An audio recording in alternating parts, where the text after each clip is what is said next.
So to moderate this panel, I just want to say, a lot of the time these days in my job as editorial director at TransWorld, I'm caught up in fun stuff like bureaucracy and spreadsheets and strategy documents, but occasionally I still get to do some very fun things. One like this conference.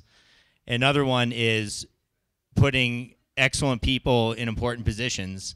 And about a month ago, I had the opportunity to promote a very deserving person, and I'd like to introduce Nick Hamilton, who's our new content director for TransWorld Snowboarding. A lot of you have all worked with Nick closely. You know his level of professionalism and how great he's been for the title and in your relations with everyone. So really, really happy to have him up here. I'm going to let him introduce the panel. Cool. Thanks, Rob. I think I met maybe half everyone here. Yeah, that was a great segue into what we've been talking about, kind of preparing for this this panel. Just with the resort riding, we got a great crew here. How many mics we got? Everyone got a mic?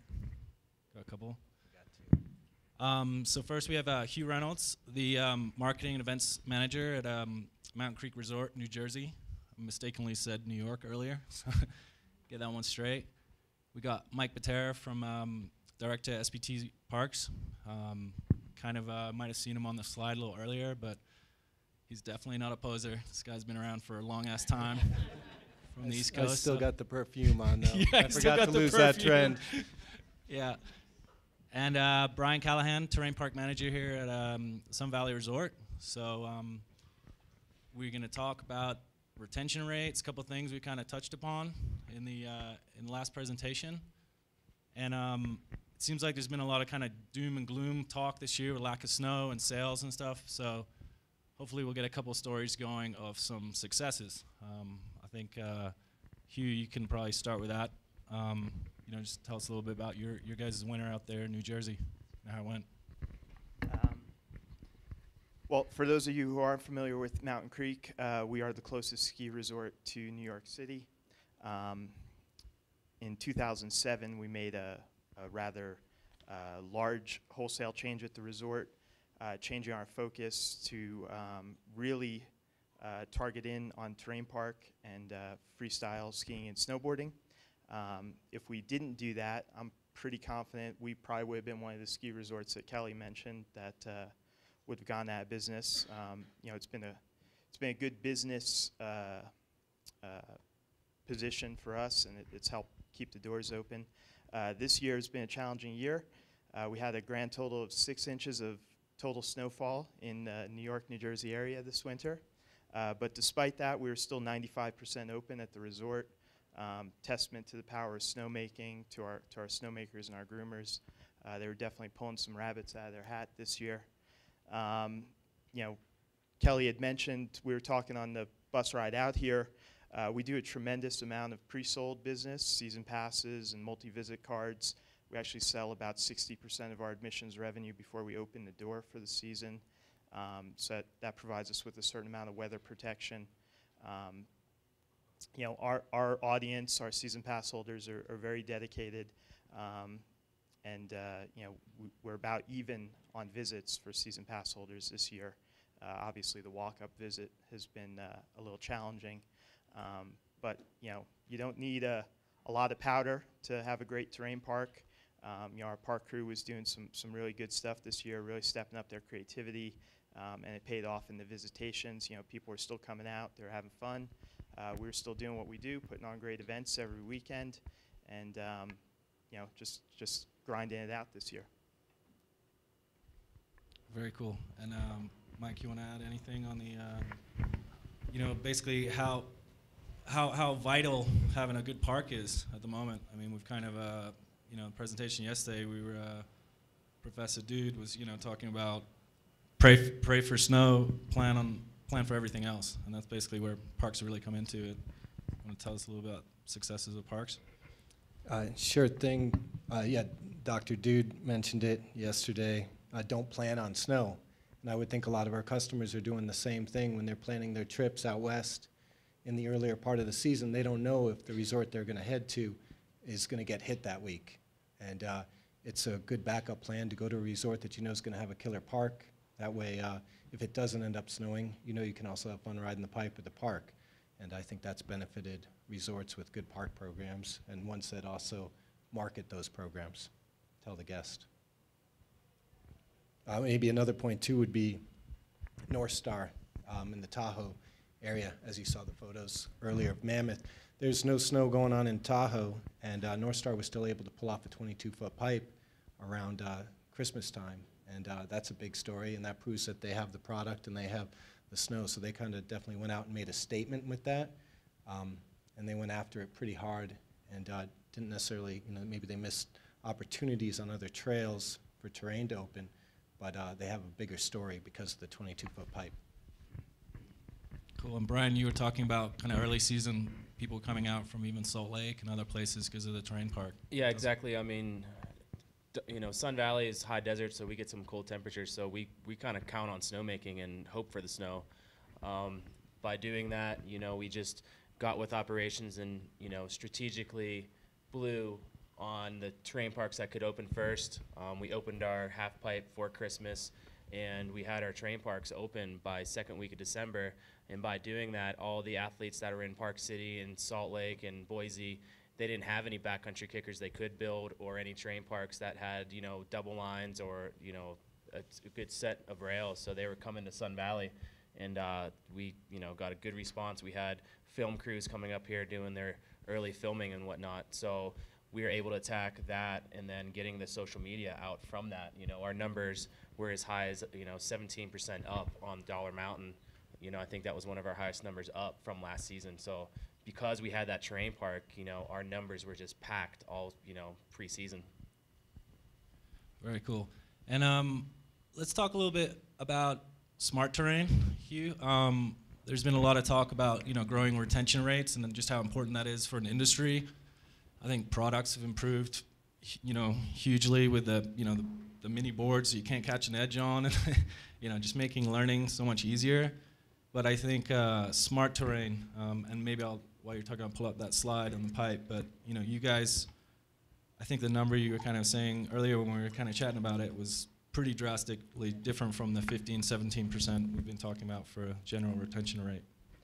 Yeah, so the NSAA statistic is 85% of people who try skiing and snowboarding for the first time will never go back to any resort in their lifetime.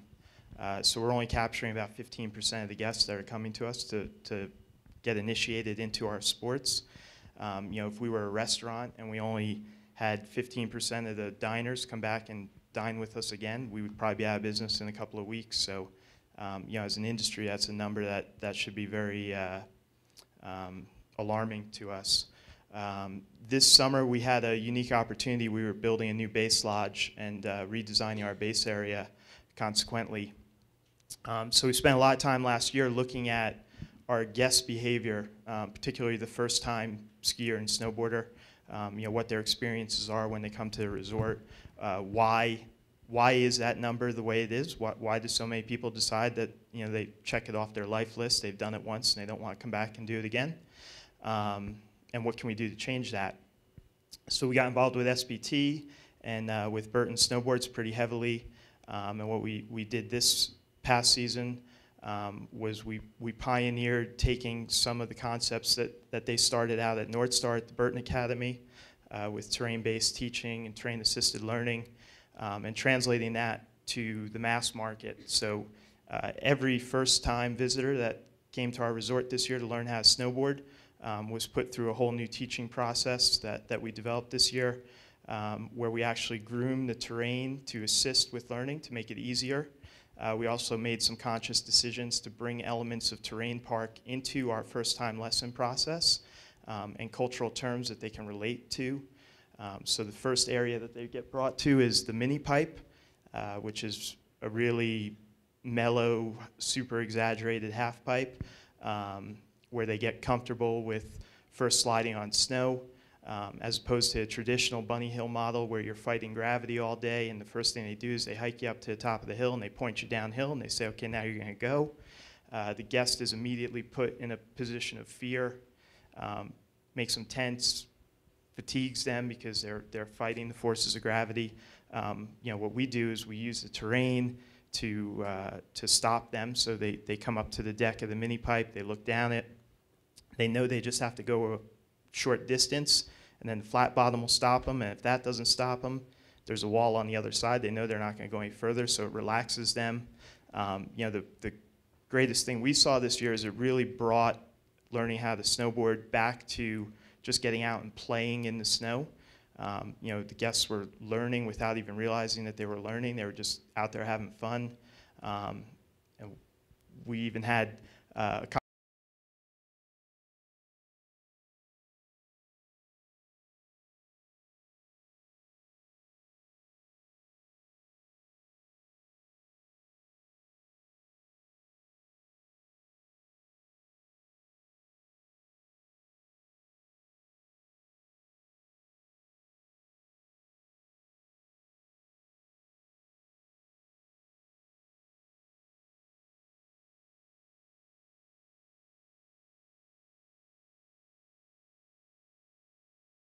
that committed to coming back for the second time. We got an additional 30% of them to complete their third visit all in one season, with the accepted understanding being that if you can get someone to come 3 times, that's pretty much what it's going to take to get them hooked into the sport and get them up and running. So we're tremendously proud of what we were able to do there. Very cool. And I didn't really know much about smart terrain, even myself, until last year. I have a 4-year-old that started snowboarding, and I took him down the kind of bunny hill, and after 1 or 2 runs, every time he'd just be like looking for snowcats or snowmobiles or any kind of heavy machinery. He just wasn't that interested. And I took him in a Riglet park, and he was just focused the entire time. He loved it. So, Mike, maybe you can tell us a little bit about the Riglet parks and the one at Sierra, especially the Star Wars one. I think that's so cool for the younger kids. Yeah, I'll start by explaining the Riglet Park a little bit. It's again the smart terrain, really small features, nothing ever really, waist high, and it's a board that the kids can stand on without bindings, and has a little rope on it so that they can be pulled around. A lot of times the kids will have a vest on where the instructor can almost kind of like a 6-pack hold the kid, move them around a bit, help get them around. But Sierra took it a step further with Burton, and they branded with Lucasfilms and Star Wars, and they created a sort of whole Ewok village that was branded with chainsaw carvings, the same guy that did the Stash features. They had stormtroopers, C-3PO, all of that in the park, along with a little mini halfpipe. And these Riglet parks are for the 3 to 6-year-olds, and it's to get people or kids, right from the start, get them to snowboard and not to ski. And you can see it at Sierra. It's pretty simple. They get to dress up in this vest that looks like Luke Skywalker, and they have a helmet that looks like R2-D2. So basically, they can dress up like a Star Wars character and learn with all these cool stormtroopers in a half-pipe how to snowboard and kind of hang out in that zone, or they can go over to this flat area with a couple red cones and a instructor dressed up in the clown coat versus the Burton gear and learn how to ski. And so it's a pretty easy call where they're going to want to go. And right now they've doubled their 3 to 6-year-old lessons at Sierra for snowboarding, which is pretty good. Yeah, hopefully we'll see more of those popping up across country. Brian, we've kind of talked about the smart terrain, and then we've been kind of talking a little bit about your park setup here and kind of going into that larger intermediate kind of group of snowboarders and skiers, and kind of entry-level parks. So kind of going from the smart terrain into the parks. You want to tell us a little about your program here? Yeah, the one thing that Sun Valley is unique is we have an organization, the Ski Education Foundation. They pumped out like Caitlin Farrington, Ty Barrymore. It's an organization that trains people, to how to go to competitions and whatnot. So we wanted to make sure that, before the terrain parks around, whoever skied Limelight, that was the closest thing to their terrain park. It has cat tracks all the way down. That's where they were learning their tricks.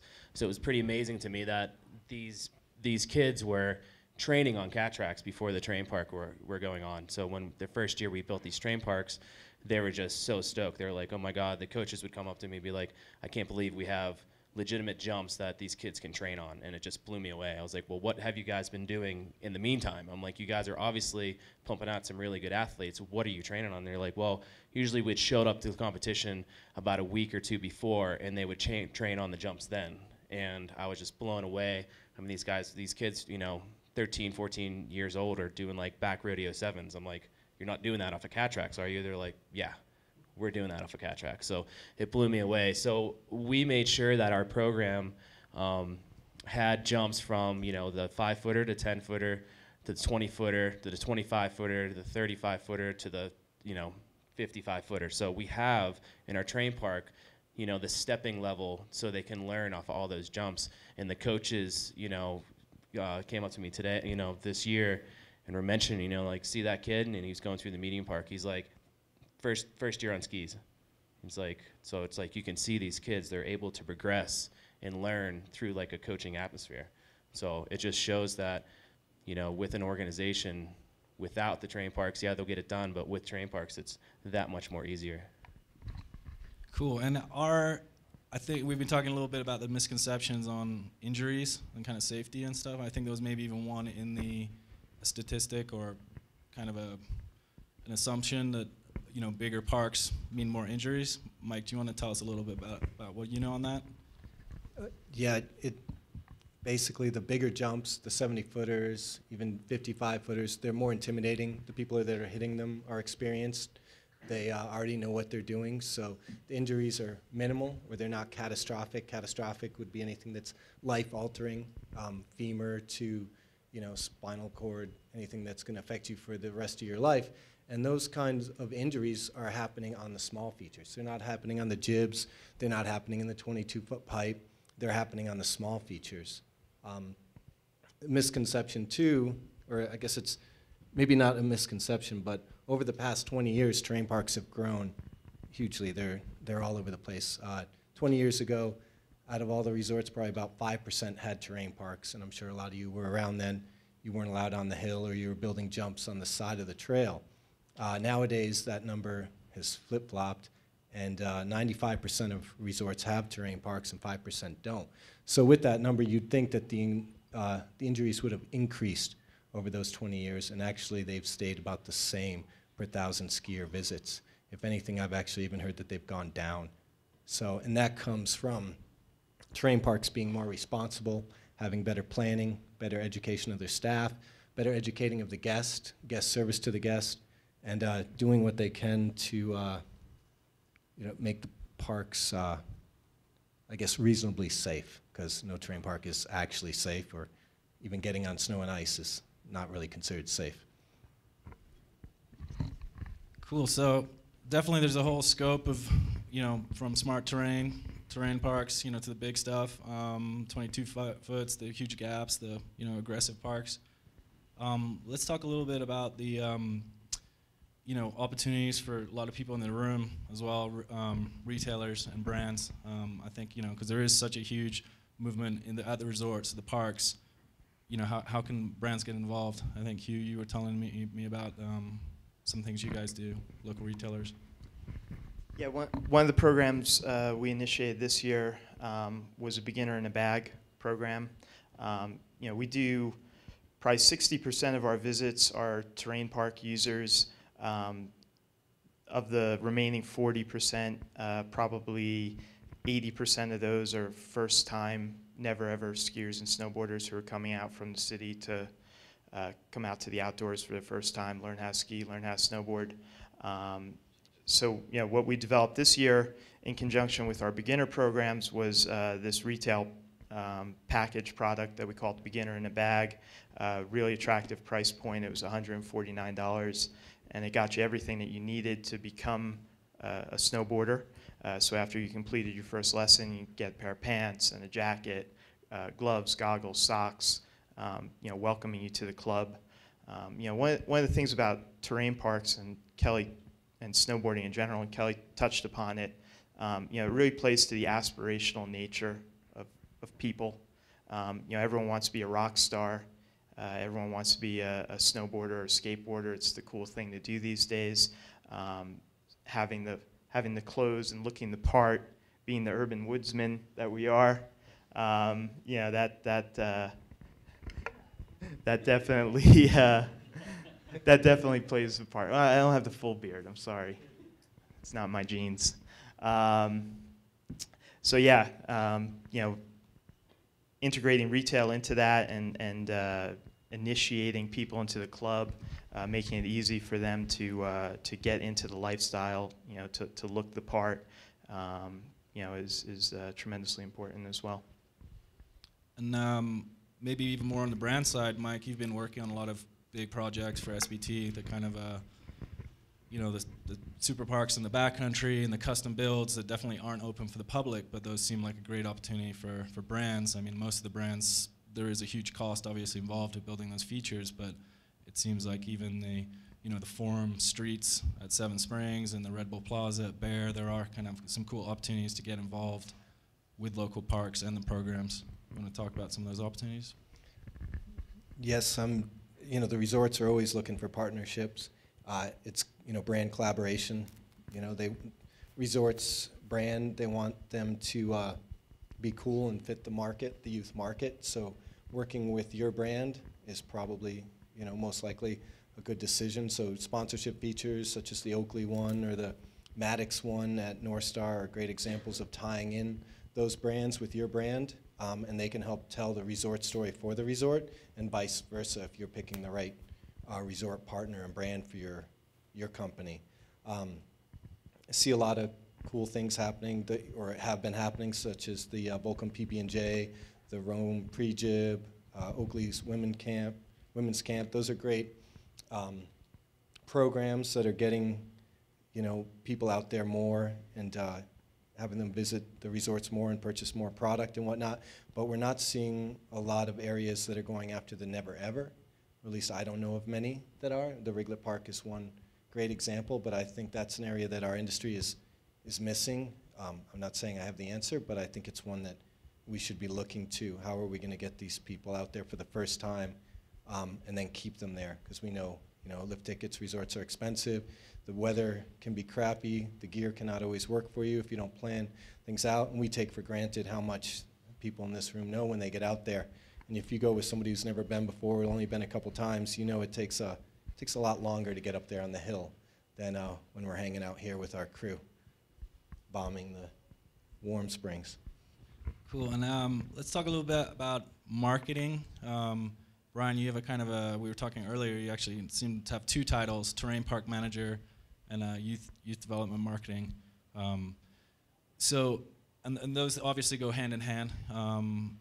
I think it's, you know, it's pretty cool. We talked earlier that, you know, actually terrain parks or parks are kind of 50% marketing, 50% product. Do you want to talk a little bit about that? Because I feel like Sun Valley kind of came a little bit from nowhere a couple years ago.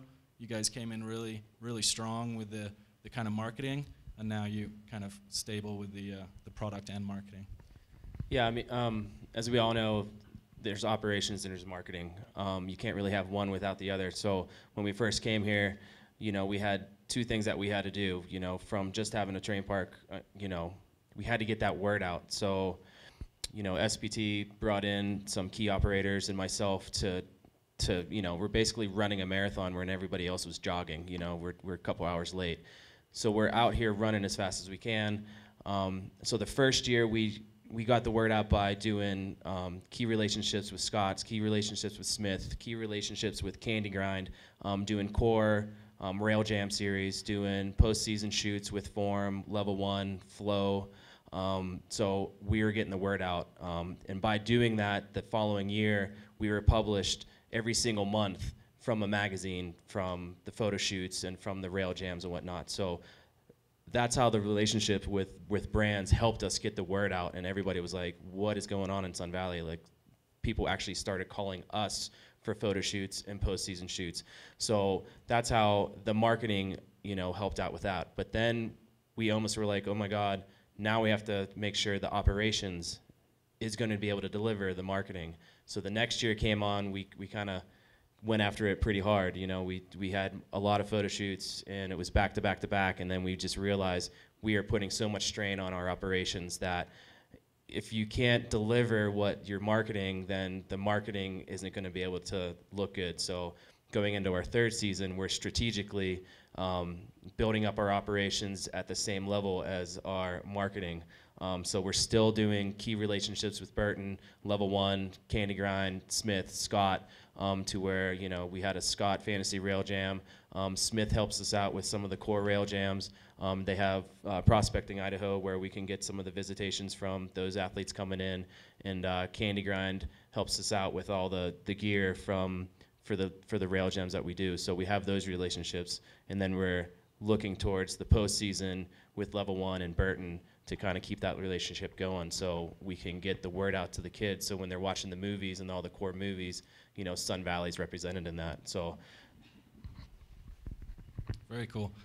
I think kind of going a little bit back to the retention rate. I mean, I just feel like that's such an important topic for everyone, and we've kind of covered a lot of the bases on the actual parks and stuff. I think an interesting something we talked about at dinner last night a little bit was the community that gets kind of built at a park.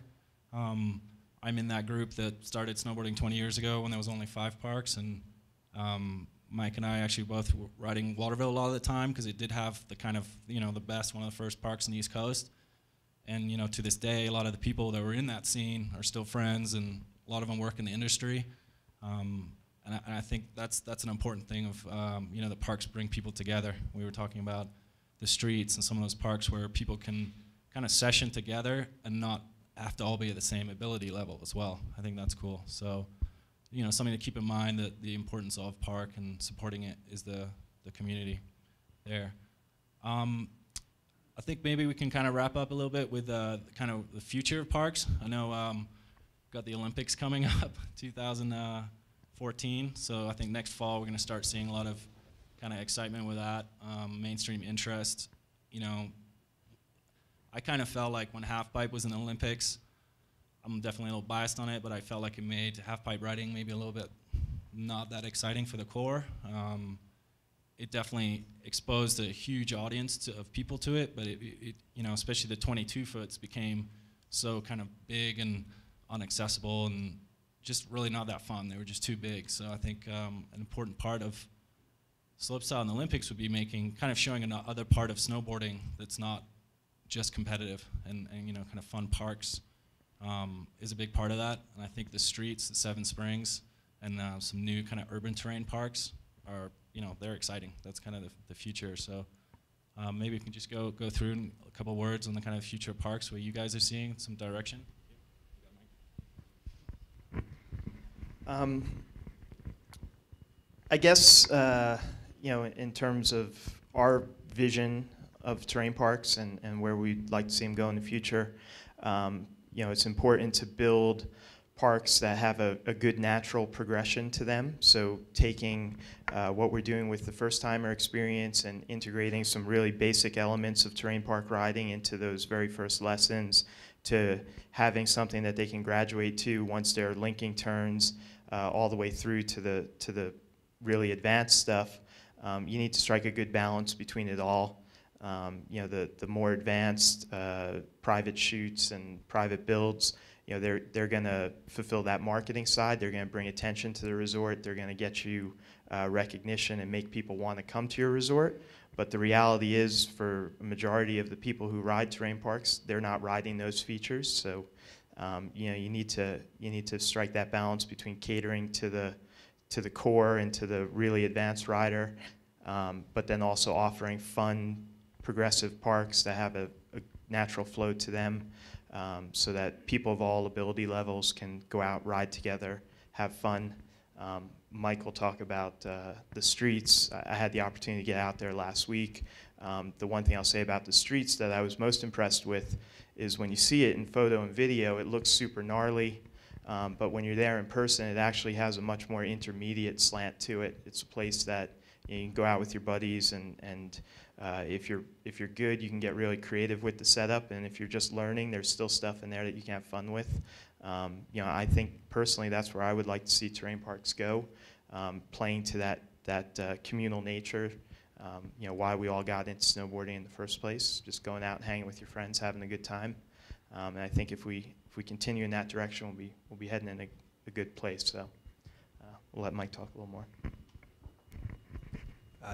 For the future, I think parks like the Stash did a really good job. It set up a run where families could enjoy the park all together. It was creative features and a fun zone, kind of Adventureland, where the parents could enjoy it with their kids, or a buddy can go down that's more in the large level of terrain park features, and his buddy could be on the small, but they could ride together on the same trail and ride creative features and have a good time together. So there wasn't that gap of not being able to hang out or people being separated, whether it's with families or friends. Also, the future terrain parks, with the lack of snow in places, like Seven Springs, was to build an urban park where they can build the terrain, because they don't have the terrain and they don't have, what Squaw has with, KT there and whatnot. The other day, I was hanging out in the terrain park office at Squaw with all the park kids, and I was leaving. I told them I was going to PA the next day, and they were all fired up and upset that I was leaving Squaw and I was getting to go to Pennsylvania to go ride Seven Springs, who I'm sure nobody had ever heard of 3 years ago. And here's the Squaw team, pretty bummed out that I'm leaving to go to Seven Springs. So it made them a destination, and they're getting visitors from Colorado, from Vermont, and places they wouldn't get before. So it really put them on the map, versus just being kind of the local scene. Yeah, and to touch base on the Seven Springs thing, it's like as soon as that park went up, my Facebook pretty much blew up and said, why doesn't Sun Valley do this? I can't believe we're not doing this. But one of the most important things about the future of each resort's terrain park is your demographic, like who's riding your terrain park. If I built the streets at Seven Springs at Sun Valley, it would just look like streets from Seven Springs. No one would hit them. They would be like, what am I supposed to do on that? So it's important for the future of terrain parks to make sure that you know what your demographic is. Like Sun Valley is a very race heritage, valley. So one of our most popular features out there is our border cross course. It's packed all day long with people just sending it all day long. And then we have, a 55, 60-foot jump that has 2 tracks off of it. You flip it and you look at Breckenridge, you put in a ski cross course and the thing will be a ghost town, and you have an 80-foot jump and it's getting slayed all day long. So it's really important to know your demographic. So, Sun Valley is, what we're looking for in the future is, looking at our demographic to where we want it to be the training ground. We want to have border cross courses. We want to have the 22-foot pipe. We want to have the slope, training area so we can pump out Olympians. So look for us in the Olympics. If I could just add one other thing, talking about the future, I think it's important to recognize that the face of the skiing family is changing. It's not guys in turtleneck sweaters taking their kids out and doing laps on the groomers. In the previous presentation, Kelly touched upon the pioneers of the sport are turning 45. All of those original terrain park users, kids that grew up riding park their whole life, they're starting to have families now. And when they go to a resort, they ride terrain park, they want to take their family to terrain park. And I think that's a trend that's going to continue, that we'll see that, the face of the skiing family is definitely changing. There's some great weather protection to terrain parks in terms of when you make your purchase decision of where you're going to go to do your vacationing. We were talking about this last night. We make our decisions based on we're going to go to a resort where we're either going to get really good snow, or if we don't get the snow, we know they have a good terrain park, so we're going to have fun. And that's how families are making their purchasing decisions. So. It's something to be mindful when you're building your parks to make sure that you're catering to that. Cool. Should we open up to any questions? Rob, you want to grab a mic? Let's keep those up there.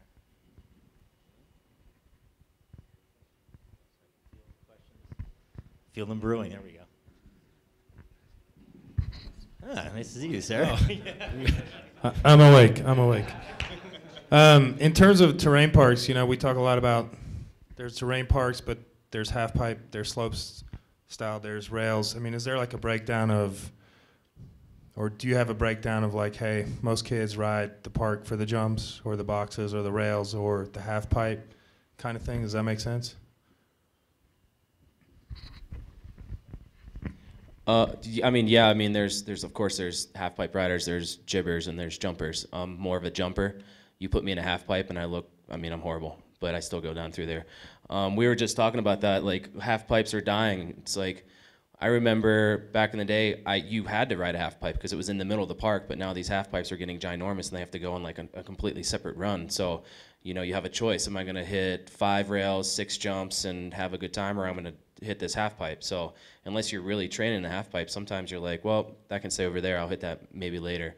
But you know, you almost can see the sales. Like there's not that many snowboards that are just half pipes anymore. There's not that many skis that are just half pipe anymore. So I think, you know, the trend kind of goes back and forth, you know, to where, you know, when X Games came out, a lot of people started riding half pipes again. Now that slope style is starting to get popular, kids are kind of flocking towards slope style because it's in the Olympics and hopefully it doesn't kill it. So, you know, and then you have the streets came out, you know, for X Games at the streets. So now kids are wanting more urban stuff in your train parks. So I think it's more or less a flowy trend of who rides what. Luckily, we have a train park set up to where you have to go through the half pipe to hit everything else. So our half pipe looks packed all the time, which I love it. I think it also has to do with what you have access to. Jibs and rails, you can go out in the street and hit those. You can create a box or rail in your backyard.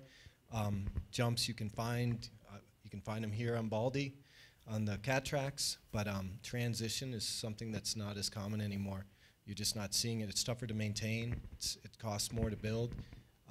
They need to be done right now. Back in the day, they were the only thing that was consistent because they were a block of ice and they always stayed the same. And the park that didn't get maintained all week wasn't that much fun after a week of not being maintained, but the pipe you could still get by in.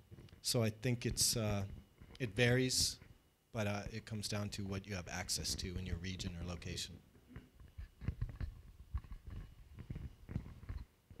Got a question?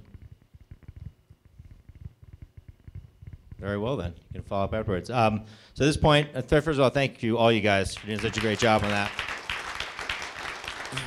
Really appreciate the input. So now we're going to take a 15-minute break. I believe there's some refreshments out in the hallway there. I think we'll stretch the legs. And then we're going to come back. We got a really good presentation coming up next I'm looking forward to, and I believe it involves samples. You're okay, so we'll look forward to that. So see you guys in 15 minutes. Thanks.